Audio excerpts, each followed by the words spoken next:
Bonsoir et bienvenue dans la vidéo du dimanche et de la rentrée. Alors, j'ai une simple question à poser à ce dimanche.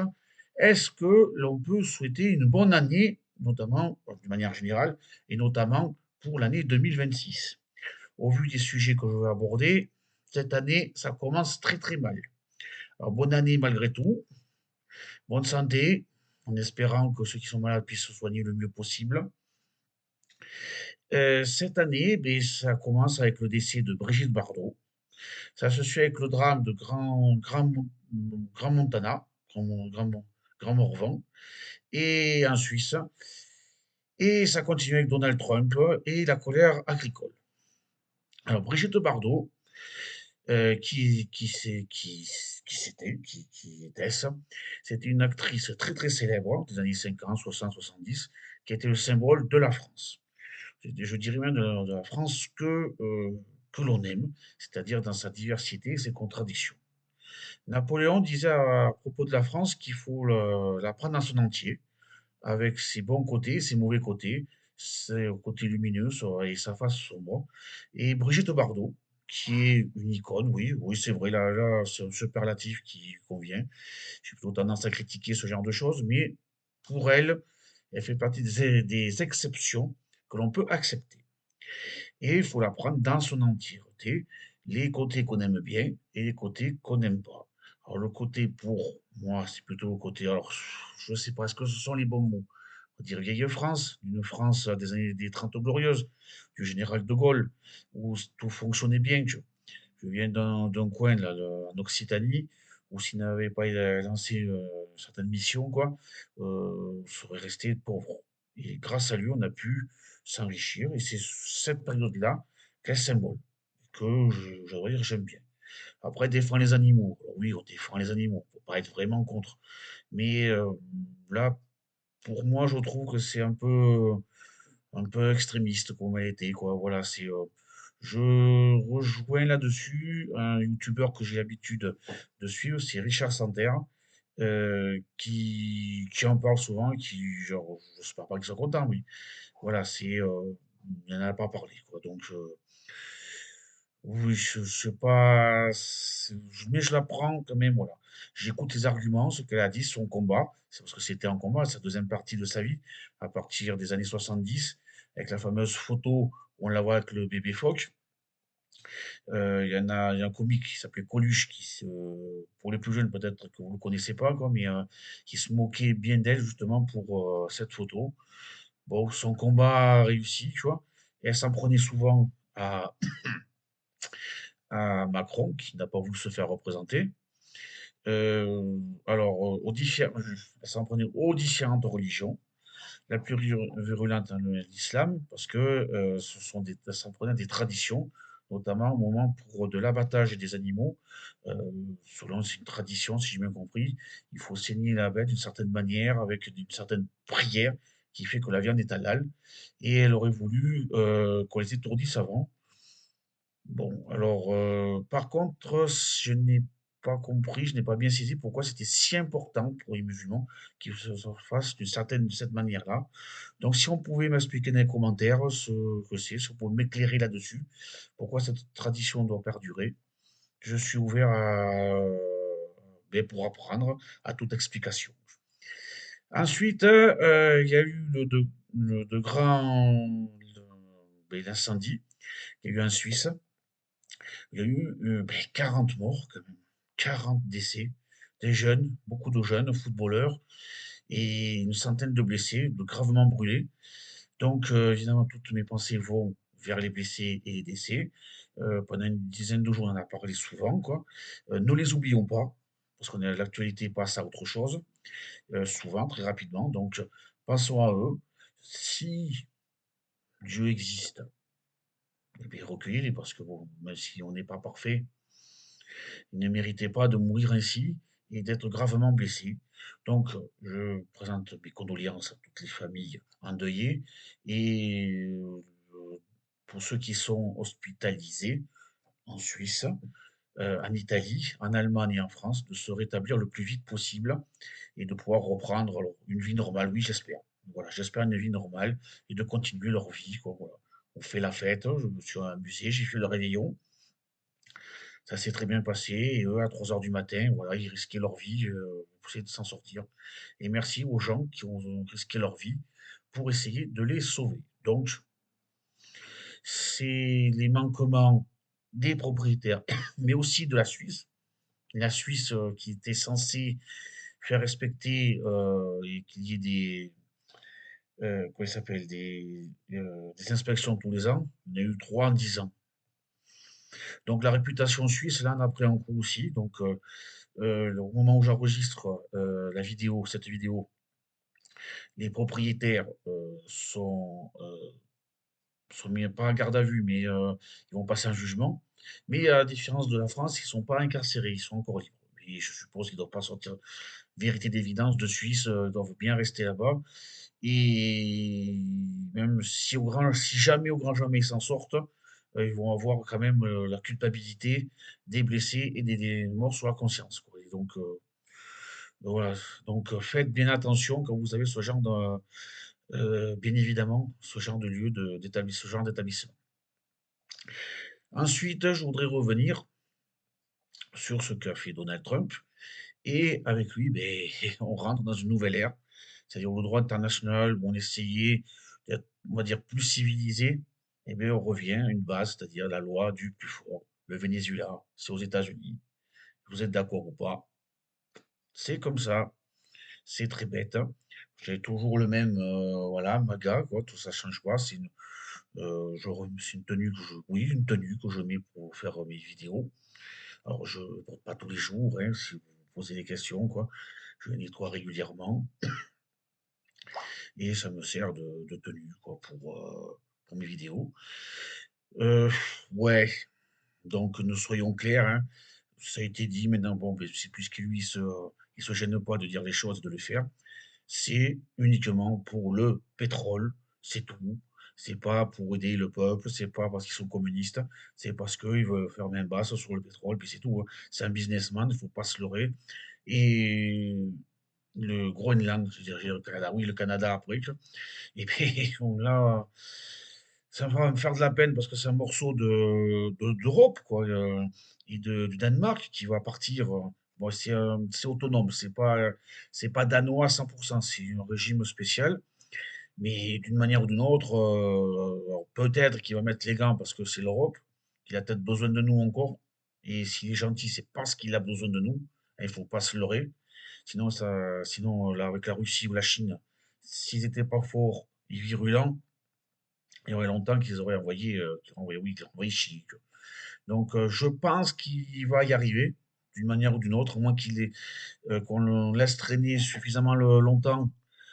Et bon, comme c'est le deuxième mandat, il ne va pas être réélu. Donc, on peut peut-être éventuellement s'en sortir. Le seul truc, c'est que s'il utilise la force comme il a fait pour le Venezuela, et ce qu'il a laissé entendre, voilà, c'est le seul truc. Qu'est-ce qu'on peut faire? Là, par contre, s'il utilise la force, on ne faut pas oublier que le Danemark est un pays allié de l'OTAN. Est-ce qu'il tape dessus sur le pays de l'OTAN? Là, il faudrait réagir, quoi. Et qu'est-ce qu'on peut réagir face à la première puissance du monde? Même si on est 27 pays unis, ça va être compliqué, tu vois. Ça va être très très compliqué. Donc, je sais pas. Là, j'ai peur qu'il nous entraîne. Et j'espère pas dans une troisième guerre mondiale, mais j'espère pas, quoi. Donc, j'espère qu'il va utiliser la voie diplomatique et qu'on pourra essayer de s'en sortir comme ça, quoi. Pour nous, c'est la meilleure option, quoi. Ensuite, qu'est-ce que ah oui, et oui, oui, le fantastique. Ouais. Pas Jean Pormanoff, non, il reviendra plus, mais c'est son copain Owen qui nous refait parler de lui, qui fait sa propagande d'une vidéo de 2 heures, où il se met à chialer, où il pleure, où il insulte certains youtubeurs qui, soi-disant, ont profité de, de Portmanoff, de ce qui est arrivé, du drama. Oui, ça c'est véritablement un vrai drama, puisque il y a quelqu'un qui est mort en stream, et il disait que c'était le problème, que tout le monde le connaissait. Moi, je connaissais pas. Moi, c'est pas, je connais les, les trucs kick et Twitch, mais j'ai jamais regardé. Donc peut-être que je m'y mettrai un de ces quatre, quoi. Mais non, c'était pas mon truc. Donc il a fallu attendre le décès de ce monsieur. Donc on avait à peu près le même âge, quoi. Donc il veut nous faire chialer. Il explique que c'est bon, c'est de la propagande, de la mise en scène. Il insulte quand il insultait des streamers. Et voulant se dédouaner, en fait, il ne fait que s'enfoncer. Parce que pour ceux qui ont vu, parce que moi je l'ai vu, je me suis tapé les 2 heures, quoi. Donc, euh, ce qu'on disait, c'est-à-dire qu'il avait une emprise sur Jean Pormanoff. Je continue à appeler Jean Pormanoff, c'est Raphaël Groen, Garen. Bon, je l'appelle Jean Pormanoff, encore par son nom de youtubeur. Et en fait, il explique que pendant 6 ans, il a vécu avec des hauts, des bas, avec Jean Pormanoff. Et quand il n'était pas avec lui, il était avec sa famille. C'est lui qui lui payait tout. Il suffit de regarder ce qui est. Bon, je ne mets pas parce qu'il y a des droits d'auteur, tout ça, de la musique. Donc lui, il a les sous pour payer, déjà. Pour quelqu'un qui prétend qu'il n'avait pas d'argent, mais il a bien réussi. Et il s'enfonce encore plus parce qu'il démontre comme ça qu'il a une emprise. Je me répète, il a dit textuellement il a passé 6 ans de sa vie ensemble avec Jean Pormanoff. Que quand il n'était pas là, il était avec sa famille. Il vivait chez lui. Il vivait dans le local. Il vivait dans sa maison, en Corse. Et ça ne fait que démontrer et prouver, encore une fois, l'emprise qu'il avait sur ce monsieur. Il a démontré qu'il a repéré, il a dit voilà, lui c'est un cassos, je vais pouvoir profiter de lui. Il a réussi à le shipper à Tekken 78. Lui, peut-être qu'il était gentil avec lui, que c'était un partenariat, on va dire, correct. Ça, je ne sais pas exactement. Alors oui, il nous a montré qu'il y avait de bons côtés. Alors oui, il y a toujours des bons côtés. Oui, c'est vrai, personne n'en a jamais douté. Par contre, il oublie de dire quand même tout le stress que le corps a pris, les insultes, les coups. Ça, il oublie de le dire. Alors oui, il a montré une autre facette de leur relation. Oui, il voyageait. Oui, mais quand il dit qu'il n'était pas au courant de sa maladie, il répétait qu'il fumait souvent, beaucoup, beaucoup. C'est un accro-accro, 2, 3 paquets par jour. Le coca aussi, c'est pas. Bon, si tu bois que ça tout le temps, c'est pas ce qu'il y a de mieux. Donc, il savait quand même qu'il y avait des trucs qu'il n'y avait pas. Peut-être pas qu'il avait encore pas ou peu résistant, quoi. Mais d'après ce qu'il nous a dit hein, sur la dernière vidéo, il a, il a quoi? Il était souvent essoufflé. C'est ce qui arrive quand on fume. Ça encombre les bronches des poumons et on a du mal à respirer, à marcher et on est vite essoufflé, tu vois. Il devait avoir aussi sans doute, vu qu'il buvait beaucoup de coca, je suppose, mais ça reste qu'une supposition, hein, je précise bien, je montre bien avec le doigt gauche là, d'accord, levé, qu'il devait avoir pas du cholestérol, du sucre du glucose, beaucoup de glycémie dans le corps, mais il voulait pas se faire, enfin, il voulait pas aller voir le médecin, il voulait pas faire du bilan, mais on le voyait, il a voulu se faire arranger des dents, ça n'a pas fonctionné. Il était allé voir pour ses yeux, on a aussi dans la vidéo des 2 heures, il le démontre. Bon, et après, il finit par chialer en disant tu me manques, tout ça. Oui, tu me manques, c'est surtout, il explique bien, c'est surtout pour les vues, et donc, pépettes qui vont avec. C'est surtout une relation d'argent. Et il le dit. Est-ce qu'il se rend compte de ce qu'il dit? Qui démontre, qui renforce l'idée qu'on a de lui, qui c'était un gars qui avait le dessus sur quelqu'un. Et il semblerait qu'il veuille le faire pareil avec Goudou. Et Goudou, il a voulu parler, il a voulu défendre Owen. J'ai vu une petite vidéo passée. Alors, si vous arrivez à comprendre ce qu'il a voulu dire, il fait que répéter, je dirais bêtement, quoi, ce qui dit alors, en bon français, le storytelling. J'espère que je dis bien, j'espère que c'est bien ça. L'histoire qui veut se forcer. Moi, j'ai l'impression maintenant qu'il veut revenir. Alors, soit il fait des dramas, parce qu'il y a Adèle Laurent qui a très bien répondu à Owen, et Owen qui a répondu. Alors, est-ce que ça va être une nouvelle source de revenus ou de publicité, on peut dire, pas grand frais, quoi. Le bad buzz, reste de la publicité. La mauvaise publicité reste de la publicité. Là, il vit pour les vues, les clics, tout ça. Et il faut qu'on parle de lui, en bien ou en mal. Il a décidé de faire en mal, parce que visiblement, il est pas assez intelligent pour des trucs bien structurés, contrairement à certains, après on pourrait être d'accord ou pas, mais il y a beaucoup de youtubeurs, de streamers qui font des commentaires, des vidéos bien structurées, bien faites, bien montées. On voit que c'est bien scénarisé, que c'est bien construit. Je pense à, comment il s'appelle, Rémi, là, de Juste Milieu. Il y a, moi, je suis aussi un autre qui s'appelle Astronauditch, qui travaille très bien, qui fait de la science. J'ai appris beaucoup de choses sur la science, quoi.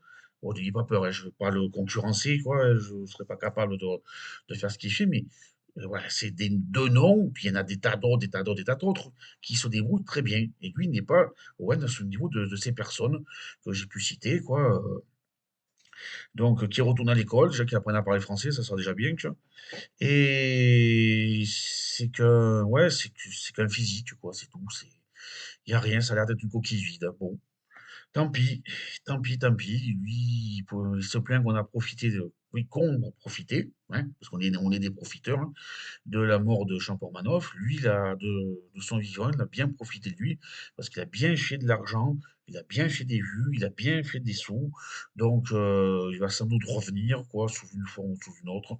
Je ne sais pas si ça va être sous forme de drama ou s'il va en prendre un autre. Il y a quelque temps, ils ont voulu recommencer sur Twitch, ça a été très très vite arrêté. Donc, je sais pas, il va peut-être s'en sortir, faire quelque chose, enfin, on verra bien. Voilà, bon, ben alors, on se tient au jus pour le Groenland. Je pense aussi aux agriculteurs avec le Mercosur. Bon, ben, c'est passé, c'est passé. On va voir si on va pouvoir, comment ça va faire. Visiblement, les Irlandais, les Polonais aussi, c'était pas content. Je crois qu'il y a deux pays d'Europe centrale, de l'Est, je crois, la Tchéquie, me semble, qui n'étaient pas d'accord. Et bon, mais on verra bien, quoi, c'est ce qui va se passer. Après, maintenant, on arrive aussi dans la dernière ligne droite pour les municipales, là aussi. Ça va être très, très rigolo. Je pense aussi à l'E4, quoi, où ça bouge pas mal, quoi, depuis la rentrée de septembre. Donc, on verra bien. Donc, sur ce, j'espère que ça va aller. J'espère que ça va aller cette année. Alors, bon dimanche, bonne semaine et à la semaine prochaine. Et n'oubliez pas, un pouce. Merci à vous. Au revoir.